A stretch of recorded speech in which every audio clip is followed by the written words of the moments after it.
Welcome to Driving Miss Elly. Sorry we've had a bit of a break for a while. Massive work constraints with our day jobs, but it's cool to be back, so welcome. Before we go any further, go and hit that subscribe button so you never miss a video, and the notifications bell so you can keep up to speed with all our new videos. We've got some awesome cars lined up. Anyway, let's get ready for a look at the 80s icon in the shape of this 1986 Sierra Cosworth. By the mid-80s, Ford had given European buyers plenty of sporting versions of their regular range of cars, from Lotus Cortinas, Escort Mexicos and 3-litre Capris, along with XR2s, 3s and RS turbos. They had become skilled in the art of applying alloy wheels, wheel arch extensions and bucket seats. They were the masters of affordable performance cars that could be used daily. Oh my God, there's actual sheeps on our shoot today, living the dream. Hi sheeps! Prior to the creation of the Sierra Cosworth, there had been a performance Sierra in the shape of the XR4i, which used Ford's 2.8 Cologne engine and had its own unique 3-door body shell and distinctive dual-level rear spoiler. Now, Ford had always taken its involvement in the motorsport very seriously. The Sierra was the car for the job, but the old Cologne 2.8 V6 was never going to cut it. So Ford Motorsport approached their long-term motorsport partner, Northampton-based Cosworth, who were working on a 16-valve version of Ford's dependable 2-litre Pinto, which coupled to a turbocharger provides the necessary oomph. For this, the regular 3-door Sierra shell was to be used. In the UK, this 3-door body was offered for a time as a slightly cheaper alternative to the 5-door on base models. But it was quite an unpopular choice. I imagine most that remain have probably been turned into Cosworth replicas or track cars. Homologation for Group A dictated that 5,000 Sierra Cosworths must have been produced for the road. As a package, the Cosworth is a winner in so many ways. It still looks the part today. A bit brash maybe, but it demands your attention. It has wheel arch extensions, bonnet vents, and of course, a massive whale tail rear wing. Inside, there's amazingly supportive Recaro seats, a 3-spoke leather trimmed steering wheel, and of course, a turbo boost gauge, although this was only on the 3-door, not the Sapphire. The 3-door Cosworth shouldn't be considered as a sort of ultimate 1980s hot hatch. It's really much, much more than that. With rear-wheel drive, 16-valve head and a big turbo, they were in a league with cars costing twice as much, like the BMW M5 or the Porsche 944 Turbo. Ultimately, 3-door Sierra Cosworth production of 5,545 units, 500 of which were sent to Tick Ford for conversion to RS 500, to meet further homologation rules which allowed the use of improved mechanical parts as well as minor aerodynamic changes. These 500s are quite easily recognisable by the second spoiler on the tailgate. There were only 3 colours: black, diamond white and moonstone blue, although one Rosso red car was built, believed to be at the request of the Duke of Bedfordshire.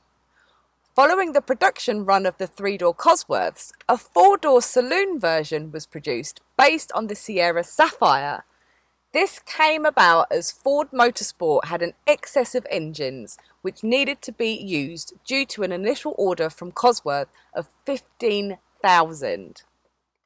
So let's have a look around the cockpit of this awesome car. Okay, what I'm loving already is that it's got that retro feel. As we all know, my own little retro Golf, this is quite a homey feeling to me because all the dials are the typical Sierra.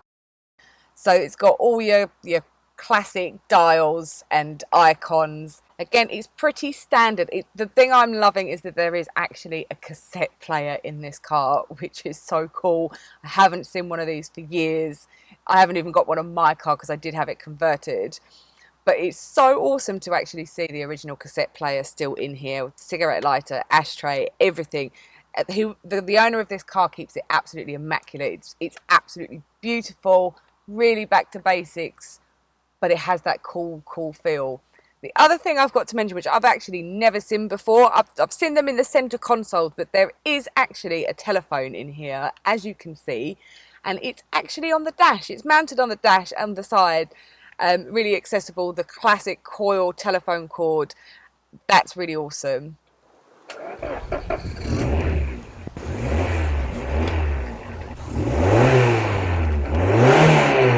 These engines left the factory with what seems today quite a modest 204 brake horsepower, but because of the unit's route in competition, this can easily be increased without stressing the unit. Weight is surprisingly low at just under 1,200 kilograms. By the 90s, the Cosworth, along with many other hot hatches, became almost uninsurable due to their desirability with car thieves.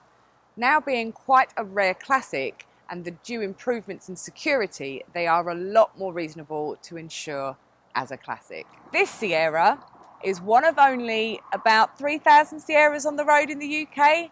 Not many, considering a total Sierra output of around 1.3 million.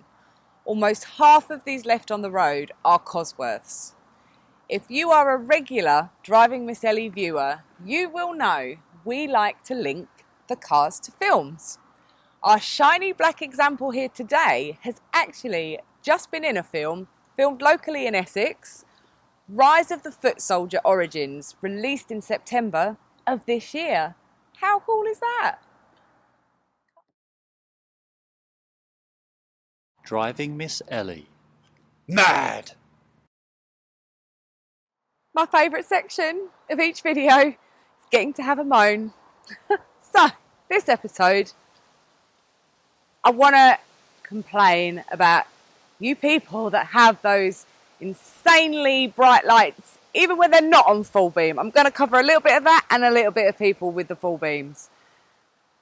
Like, why are they so bright? A lot of people actually, it's a genuine condition where you suffer with glare at night, and now the nights are starting to draw in, and we're obviously driving around country lanes. You need to be obviously able to see the road, but just keep an eye. If you can see another car come in, just dip your lights back to normal, because it's literally blinding and you're driving blind, and it's terrifying.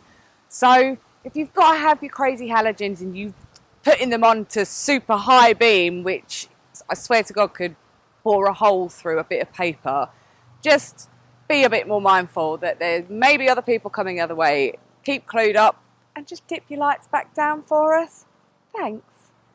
Thanks again for joining us on another episode of Driving Miss Elly. We are going to try and keep things a bit more regular, but just bear with us. We haven't stopped. We're just trying to juggle a lot at the minute in our day jobs. As per usual, if you head over to any of our social media sites on Facebook and Instagram, Driving Miss Elly, give us a follow. We'd love to see you there. We also ask questions and ask for your involvement with some content and stuff, so it'd be cool to see you. If you haven't already hit that subscription button, what are you doing? Seriously, hit the subscription button. While you're at it, if you don't want to miss one of our videos, hit your notifications bell so you'll always get notified when we've actually put out a new video. It's been awesome hanging out with you guys. We will see you next time. Bye.